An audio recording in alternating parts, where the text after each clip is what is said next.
If you want easier to read code, comments are the way to go. Check this out.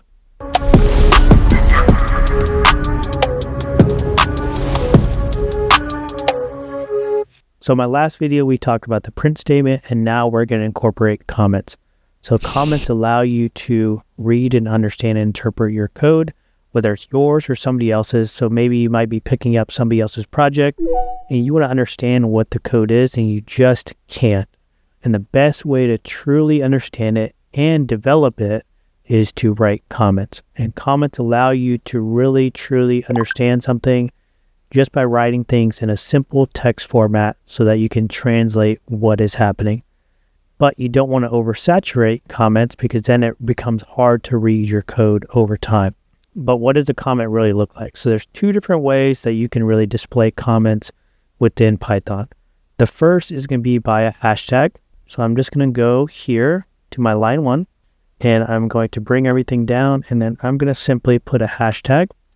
And once you see a hashtag, it automatically turns to a different color, usually green. And then you're going to have the ability to write whatever you want. Now this does not write to the code itself because you prompted it by putting a hashtag first. So I'm just going to say this is a training line of code.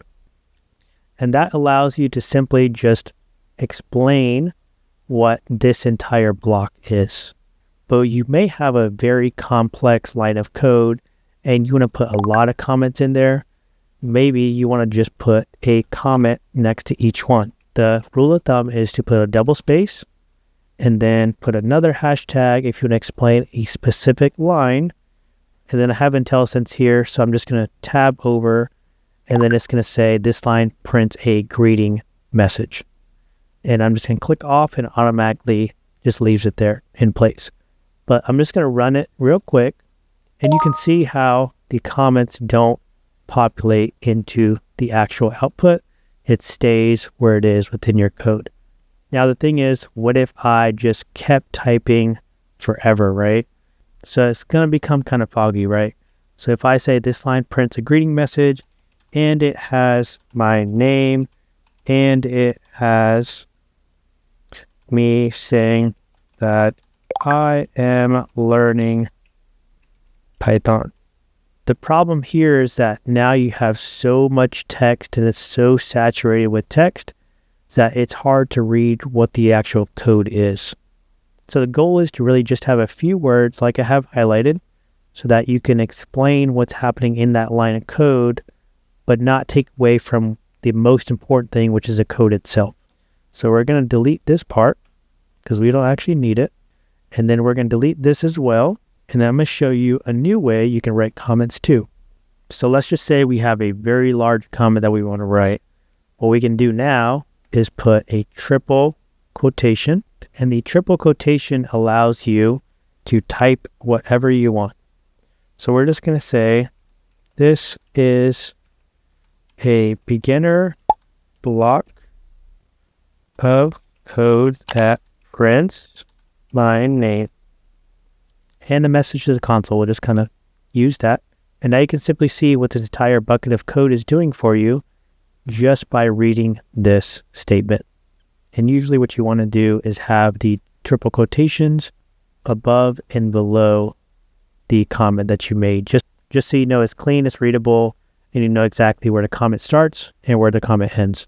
But the downside here is that it doesn't turn green, right? And I don't like that. And I'm not a huge fan of it. So let's just say you want to do this instead. So this is a print message and it's a greeting as well. So you can do this as well. You can continue on your sentence with multiple lines of comments, and then you can advance upon it with line comments too. Now it's completely up to you. However, when you're developing things as a team, the best approach to have is to keep your comments small, keep them very descriptive though, but only put comments when it's absolutely necessary. But the best rule of thumb is to really put the comment at the top and then in line only if you really have comments that need to be explained. But for this type of environment, what I'm going to do is I'm going to over explain just so you know exactly how to translate certain code and read it. And then it's just a good practice as well, so that you just build that memory over time on what each different function is really doing for you.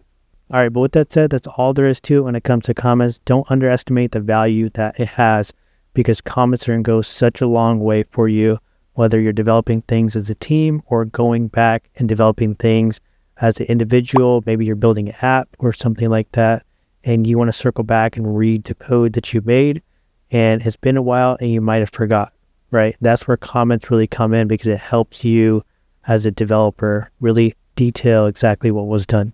But let me know down below with your own comment, and then like and subscribe. Thanks for watching, y'all.